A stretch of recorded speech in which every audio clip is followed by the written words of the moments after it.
Okay, so picking up where we left off, let's talk about the different kinds of stains that can be done in the clinical micro lab. And this first one is what you're gonna do the next time you come to lab. It's called a simple stain. Not because it's really simple to do. It's called a simple stain because you are staining your sample with only a single dye. And in the lab, you're gonna have the choice of either crystal violet, which is a really vibrant purple, or saffronin, which is it's labeled as red, but it really comes off like being more of a pink color.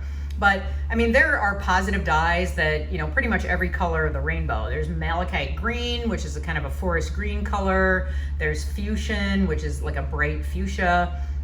There's blue, red, all different kinds of stains. But you're gonna use either crystal violet or saffronin. Here's the thing I want you to understand about all of the dyes that we're using in lab. Chemically speaking, they are all the same.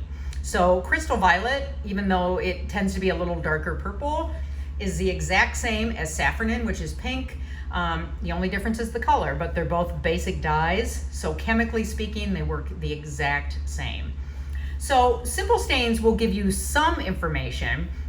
All of the bacteria are going to be the same color, but they can tell you, are they cocci or rods? Or do we have a mixture of both? How big are the bacteria, relatively speaking? Are they in a staph arrangement, a strep arrangement, or no arrangement? So it can give you some information. We do this in lab to kind of introduce you to staining, and then we're going to move on to the more, commonly used diagnostic stain, which in this case is the gram stain. So the second type of stain we're going to use is called a differential stain. And this is when you're not going to use just one dye, but you're going to use two differently colored dyes. The one that you add first is called the primary dye, and then the one that you add second is called the counter stain. So what this does is it helps distinguish between different cell types or parts. So the one that we're going to focus on in lab is the gram stain. And the gram stain separates bacteria into two different categories, either gram positive or gram negative. And so, those of you who are working as CNAs or already, in a clinical setting, I'm sure you, have heard, the patient had a gram negative rod infection, or gram positive, staph is usually a gram positive bacteria. Those categories are done by using a gram stain. We're also going to talk about an acid-fast stain and also an endospore stain. Okay, but first, let's cover gram staining because this is what you're going to do in lab, not this lab time, but the time that I see you after this. So gram staining is still the most universal diagnostic stain to identify two different types of bacteria. And it's done, in every, any place that does medical microbiology in the world uses the gram stain. And it's pretty amazing. It was invented in, I think, 1863. So the fact that it's remained the same and it's still used today, in terms of science, that's a pretty rare thing. So bacteria are separated into two categories.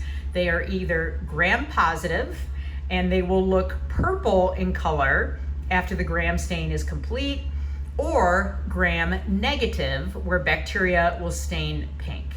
Now, one thing I want to emphasize, because students get a little confused about this, so the pink and purple, gram positive, gram negative, these are differences that you see only under the microscope, okay, not to the naked eye. You're not going to look at your agar plate and see, purple bacteria or pink bacteria, unfortunately, because that would be kind of cool, but the only time you're going to see purple and pink is when you look under the microscope under high power or using that oil immersion lens. Okay, so why do some bacteria stain gram positive and why do some bacteria stain gram negative? The difference has to do with the layer of this guy, okay, which I had mentioned in lecture number 1, the chemical peptidoglycan. So peptidoglycan is a complex carbohydrate. It's basically sugar and protein hooked together. We'll talk more about the structure of it in chapter 4, but it is only found in nature in bacterial cell walls. And if the bacteria has a really thick layer of peptidoglycan, it will stain gram-positive. Okay, so gram-positive bacteria have a very thick layer of peptidoglycan. Gram-negative bacteria, on the other hand, have a very thin layer of peptidoglycan. Okay, that's what makes them gram-negative. Now, notice, okay, both types of bacteria are going to have a cell membrane, and then you have the layer of peptidoglycan. What gram-negative bacteria have in addition is they have an outer layer made up of lipids. And that actually makes them a little more deadly, okay? So you may think that, oh, they're gonna be easier to kill because of that thin layer of peptidoglycan. Actually, gram-negative bacteria they're kind of sneaky, okay? And by having that outer layer of lipid, they actually make themselves a little more deadly. Okay, but when we talk about staining, that's the difference. It's the peptidoglycan layer, and peptidoglycan is only found in the cell wall of bacteria. So here are the steps of the gram stain, and it's always done in this order. Okay, so step 1, when you have your bacteria on your slide, the smear has been fixed, so we know the bacteria is dead, and we know that it's not going to slide off the slide because some of its cell wall proteins have been denatured. Then we're going to add crystal violet, okay, and we're going to let that sit for a little bit, and then we're going to rinse that off, and then we're going to add a compound made up of iodine. And in this procedure, iodine is used as what we call a mordant. And the definition of a mordant is a substance that is used to set dyes, and it can either be on fabrics, okay? So like the fact that you are, wearing a shirt and that shirt is red and it doesn't all wash out when you do laundry, that's because that dye was set into the fabric with a mordant. And mordants are also used in tissue sections, histopathology, bacteriology, the microbiology lab. And it simply means that that iodine is going to form a complex with the crystal violet to keep it inside the bacterial cell. Okay, so the crystal violet iodine complexes are really large, and they are trapped inside the cell walls of gram-positive bacteria. Okay, step 3 is probably the most important step, and it's the kind of the one that we have to watch the time of it very carefully, and I'll demo this when we do this in lab. So we're going to use ethanol again, all right? We used it first to fix the slides. Now we're also going to use it as a decolorizer. And what ethanol is going to do, it's going to attempt to pull the crystal violet iodine complexes back out of the cells. Okay, so you might wonder, why are we doing that? We just put them in there. Okay, well, this is what allows us to differentiate between gram-positive and gram-negative bacteria.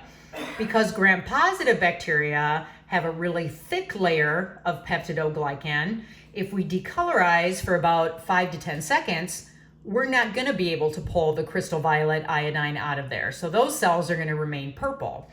However, the gram-negative cells that have a thin layer of peptidoglycan, we're going to be able to pull the crystal violet iodine complexes out. Okay, if we stopped at this step, gram-negative cells would be transparent, okay, or clear. That's why we add saffron in, because that allows us to see gram-negative cells as pink, okay? So that is how the gram stain works. Okay, so here are the 4 steps kind of illustrated again. So step 1, you're going to add crystal violet. Both gram-positive and gram-negative cells are going to be purple at this point. So it's basically like doing a simple stain. You can't tell them apart. Then we're going to add iodine, which is the mordant. And so that's going to force the crystal violet into the cell and form a big complex inside the cell. And once again, after this step, all of the cells are still going to be purple. When we do the decolorization with alcohol, that is going to pull the purple out of only gram-negative cells because their layer of peptidoglycan is thinner. And at this point, they'd be clear, so you wouldn't be able to see them. And that's why we add safranin as our counter dye. Okay, so the gram-positive cells are going to be purple as they've been through the whole procedure. The gram-negative cells are now going to be pink. So if you look here you can see a mixture. You got some rods, cocci, Vibrio, which are comma-shaped bacteria, but you've got a mixture of the lighter stain, which are gram-negatives, and then the darker, mostly the rods, are staining gram-positive. Okay, so that's how the gram stain works, and that's what we're going to do in lab. So this kind of summarizes the different cells. So here we've got gram-positive bacteria. Here we have gram-negative bacteria. Throughout the entire procedure, gram-positive cells are purple, and they're always purple. Gram-negative cells are purple through the first 2 steps. Then they're clear after they're decolorized, and then they're pink at the very end. Okay, maybe put a little star on this slide because this is going to help you answer one of the questions in lab number 4, which is on gram staining. Okay, so that's gram staining. Another type of differential stain is called an endospore stain. An endospore is basically like a bacteria is kind of living its best life, okay? And then maybe things in its environment start to go badly. So maybe the patient is being treated with an antibiotic and now bacteria are starting to die, or it's running out of nutrition, or there's a lot of waste products building up. There are some bacterial species, and thankfully not many, but when they notice that things start to go bad, they will form a structure called an endospore. And it's basically like the bacteria is going into hibernation. Okay, endospores are really resistant to disinfection and all kinds of chemicals. So basically the only way to get rid of them is to autoclave something. And endospores can last indefinitely, whether it's in the air, in the soil, and so they tend to be a little more scary and deadly because once that endospore gets into, say for example, anthrax, okay, and that's a type of bacteria that produces endospores. If those spores happen to be breathed into the lungs by a human, once that endospore hits a nutrient-rich environment like the human lung, it's going to then say, okay, I can come out of hibernation. It's going to start growing again, and boom, the person has anthrax. Okay, so yeah, spore-producing types of species can be very deadly, and thankfully there's not that many of them. Okay, so an endospore stain, because the endospore is such a hard structure, it has a very hard outer coat, we can't use just a typical gram stain on it.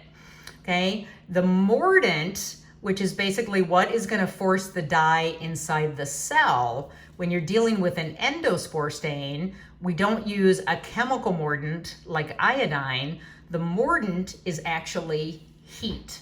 Okay, this is why we'll never do an endospore stain in lab, because when the mordant is heat, you basically have to take your smear, put it on a hot plate for like 10 hours and just keep adding dye to it. And eventually that dye is forced inside the cell. So obviously our labs are only 2 hours long, so we're not able to do an endospore stain. If anyone wants to see what an endospore stain looks like, I do have some slides in lab, so you can just ask me. Okay, so what this stain will do by using 2 different colors of dyes, it will distinguish between the endospores and then just the regular, living their best life bacteria. And the word I use to describe bacteria that is just living is called vegetative, okay? So vegetative cells, and they can be distinguished from the ones that are starting to form endospores. So here's an example of what the procedure looks like. You have your smear that you made, and now you've ethanol fixed it, so everything's dead and it's sticking to the slide. And then instead of just doing, a mordant where you're adding iodine for about 30 seconds. Now you have to put it on a steamer or a hot plate and just keep adding that dye over a really long period of time. At the very end, you add your counter stain. And then I'll show you an example in the next slide what an endospore stain looks like. Okay, so some of these, the genus, there are two main genus that have species that produce endospores. So Bacillus. Now Bacillus subtilis we'll be working with in lab, but don't be scared. It's mostly non-pathogenic. It's a super common bacteria that's found in the environment and on our skin. But if you have a patient that's really, really sick and immunocompromised, yeah, potentially it could cause an infection. Most of the time it's a gut infection that results in colitis or diarrhea. But up here we have our scary anthrax, Bacillus cereus, which can cause food poisoning. Okay, so both of those produce spores. And then those of you who work as CNAs, I know you've heard of this one, right? C. diff, which causes that incredibly horrible, smelly, awful type of colitis. Also Clostridium perfringens, which can cause gas gangrene, the bacteria that will cause tetanus. So that's why we get our tetanus shot. And then also the bacteria that can cause botulism. But that's also the same bacteria that produces Botox, which a lot of people use cosmetically, which freaks me out because, that wasn't invented. I always heard about botulism, which was, terrible and could paralyze you and kill you. So it's kind of amazing to me that people choose willingly to inject it into their face, but also can be used, to prevent migraines and to help with different types of disorders. So it's basically, these are the type of bacteria or the species that produce endospores. So it's not very common, but yeah, if you're trying to identify C. diff, okay, an endospore stain is a perfect way to do it. So here is a finished endospore stain. So basically the bluish or greenish dye is what has been added to the slide on a hot plate for over a period of about 8 to 10 hours. And then after that, the pink dye is added just, at the very end. That's the counter stain. And so the pink cells are the vegetative bacterial cells, and here you can see the endospores. Okay, so it's a very useful diagnostic stain. Okay, the third type of differential stain is called acid-fast staining. And this is also for bacteria that have a special feature. Okay, so the endospore was one special feature. Acid-fast staining is useful in identifying bacteria that causes two different diseases, tuberculosis and leprosy. Okay, this is another example of a bacteria that if you tried to gram stain it, probably nothing would show up.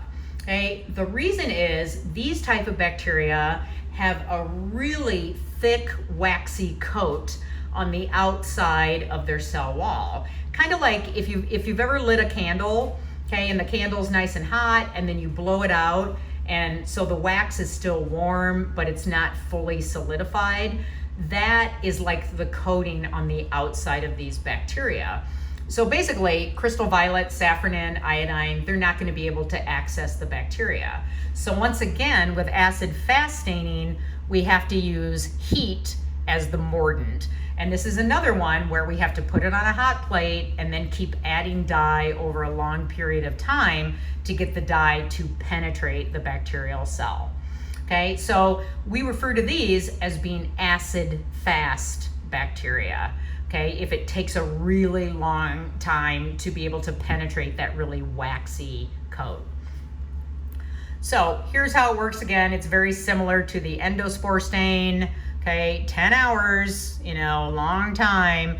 And then finally add a counter stain to pick up non-acid fast bacteria. So like I said, there are two main species of bacteria that could be picked up with acid-fast staining. Okay, the first one is Mycobacterium leprae, and this is the bacteria that causes leprosy. Now, I know when I started learning about microbiology and I heard about leprosy, it was like, oh, that's from the Bible. That's a long time ago when you used to have leper colonies. Actually, leprosy is alive and well in the United States. There are pockets where there are leprosy outbreaks.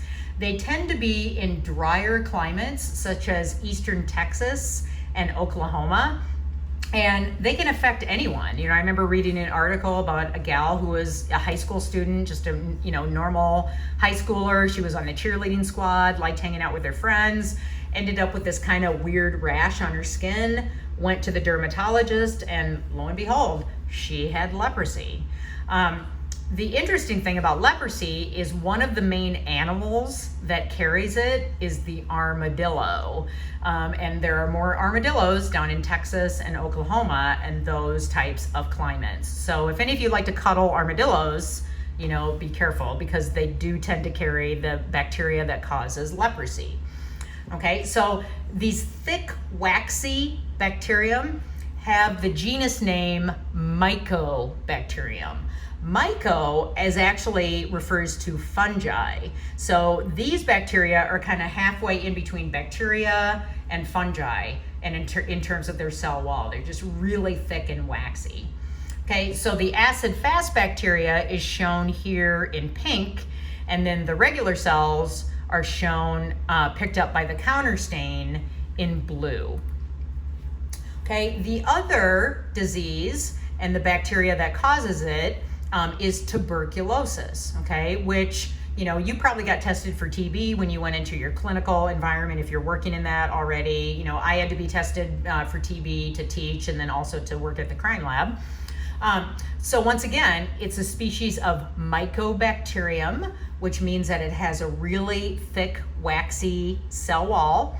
And in this case, it tells us exactly what disease it's causing. Okay, so once again, here's the bacteria picked up after 10 hours of heat forcing the dye into that thick, waxy coat, and then the other cells, which are staining blue.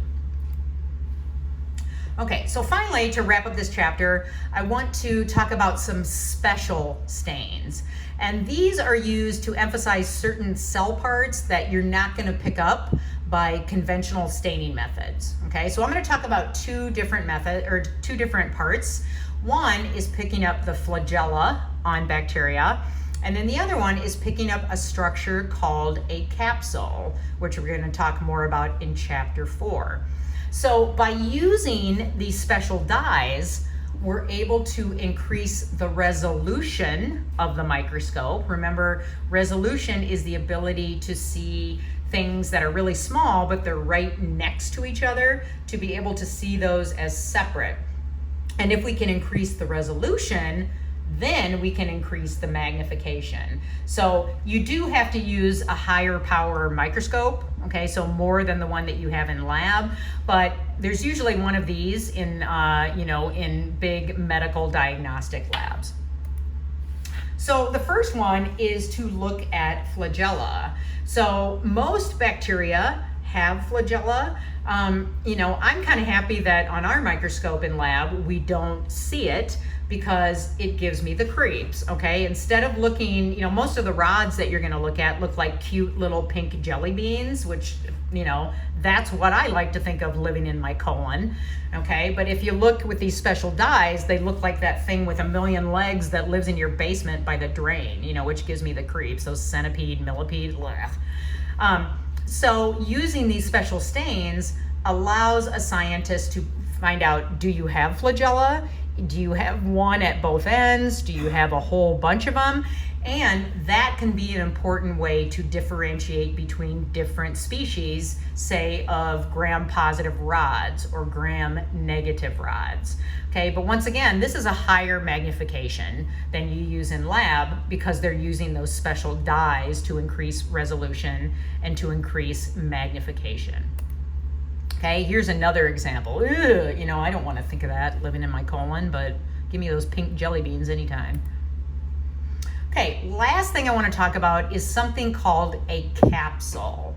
And we tend to see capsules in bacteria that are scary, okay, that are more pathogenic or more what we call virulent, which means that they're more likely to cause disease. And what the capsule is, okay, so remember, every bacterial cell is going to have a cell membrane. It's going to have a cell wall with its peptidoglycan. And then the capsule is basically an outer layer of, you know, what I like to call in Amy language, blech. Okay, it can be made up of lipids, proteins, carbohydrates. It's basically just like this sticky layer on the outside of the bacteria. So to me, bacteria that have a really thick capsule are ones that are going to be harder to treat with antibiotics and more likely to cause disease. And, you know, I'm going to tell you the reasons of that. Let's see if I do it here. No, maybe not here, but definitely in chapter 4. Okay, so here's an example of a stain that is picking up capsules. So the bacteria themselves are actually shown here in dark purple, and then you see these white halos that are around the bacteria. That is the capsule. And remember, the capsule is made up of stuff that's really gunky and sticky, and so it allows bacteria to stick to host cells, to your cells better. It allows them to stick to each other, and it's kind of like a moat around a castle. So something like this, it's going to be much, much harder for an antibiotic to make it inside the cell to be able to kill that bacteria. And so that's why, you know, bacteria that have really thick capsules, yeah, they're a little scarier because, you know, we have to use much higher, more powerful antibiotics to be able to get inside the cell through that capsule to be able to kill them. Okay, here's another example. And you can see in this example, the bacteria is really thin, and then the capsule is like 4 to 5 times thicker than the bacteria. So yeah, that's probably a very pathogenic strain of that particular bacteria.